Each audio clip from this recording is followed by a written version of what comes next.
For most people, this is a typical beach day.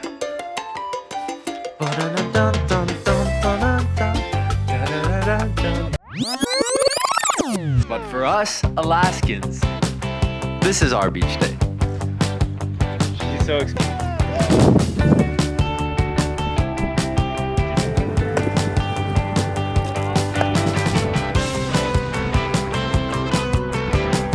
It started shaking. I was like, let me turn it over, let me grab it. That's crazy.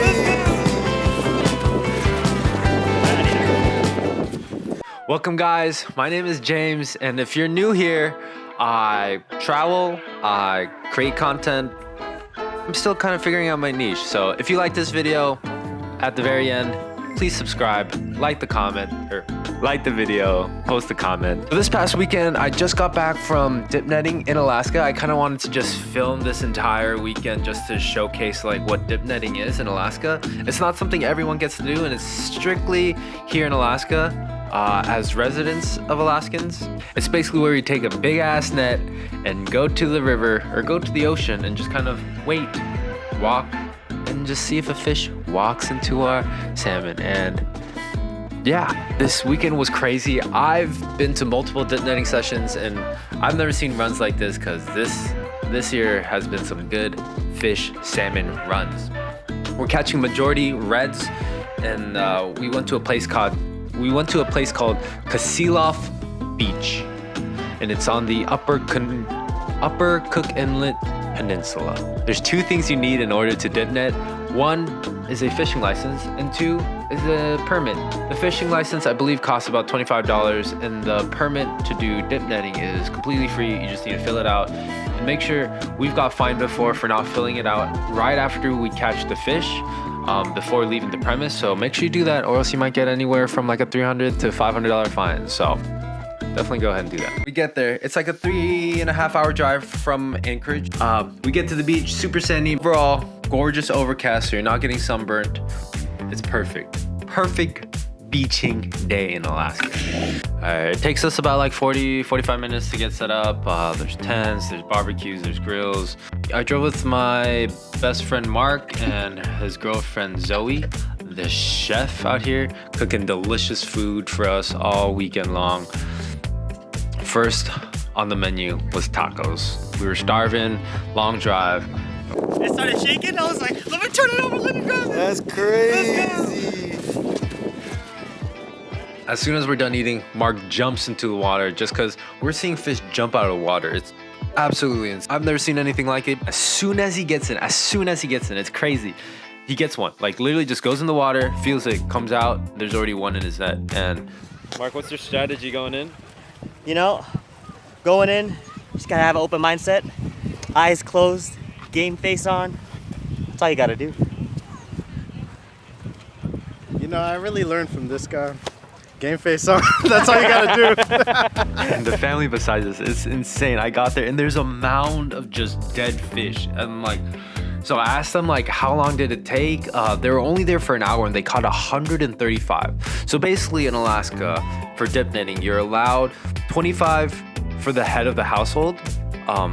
So there's 2 heads of house. Normally it's your mom, dad, and then their dependents can get 10 each. Zuko looking majestic.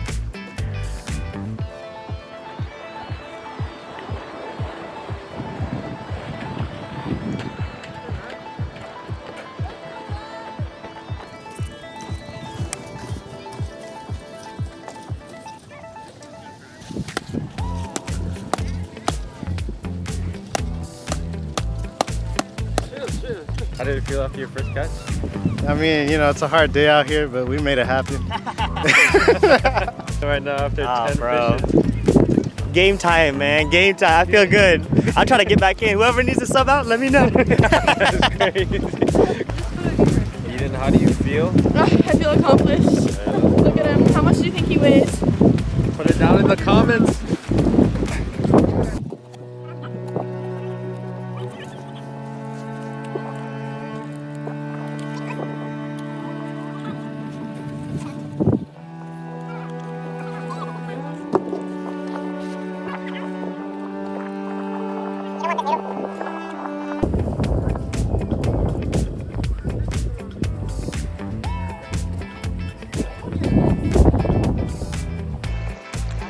chatting, cleaning fish. While I have Zuko here just watching, admiring. What a good dog. Zuko, say hi. Say hi, Zuko. What up, guys? Guess what time it is right now in the comments. All right, DeGales, what's your strategy for today? I'm gonna pull out my Glock and shoot in the fucking water, and hopefully some fish come out. Nice.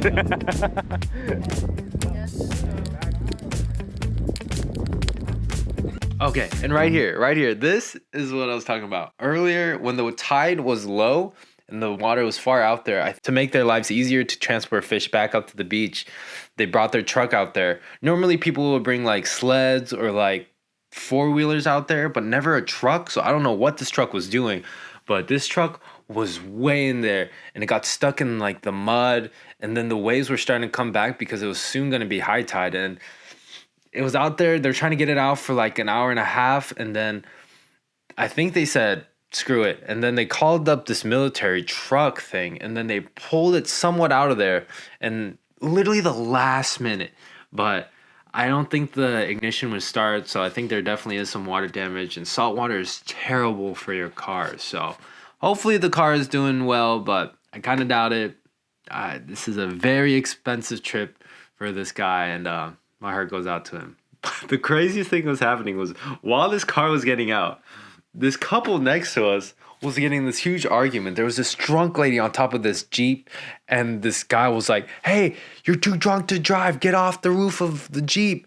And it was absolutely crazy. And then she's just like talking drunk gibberish, and she just slaps the shit out of it. And I'm like, me and my friends just look at each other, and the guy's like, "Oh, hell no." And so he gets in the car and he's like, "Okay, I don't know what's happening," but he just drives off, and like with her still on the roof, and it's sandy and they're booking it, and she's just bouncing up and down on top of this roof of this car, and she's like, she's not trying to get off this car, and I have no idea what's happening, but the whole beach is watching. Crazy.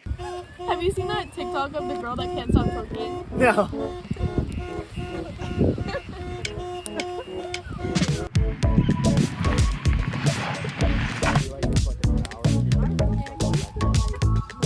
Like 4 or 5. That is crazy.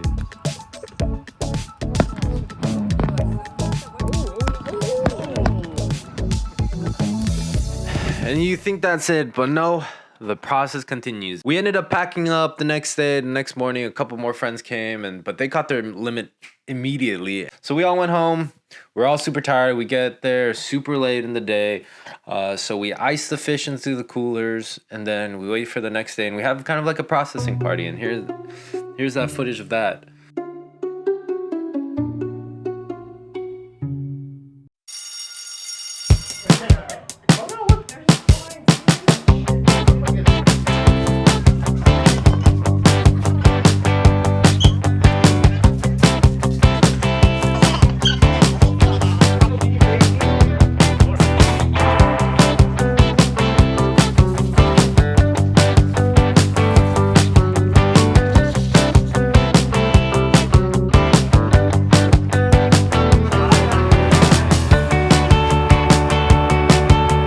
It gets fishy, it gets dirty, it gets mucky, but it's crazy because each of this fish in the store would probably cost like 20-30 bucks. So catching 100 plus $2,000 worth of fish, like the typical Alaskan summer beach day, I would say. So yeah, if you know Alaskans, they've definitely probably gone dipnetting before.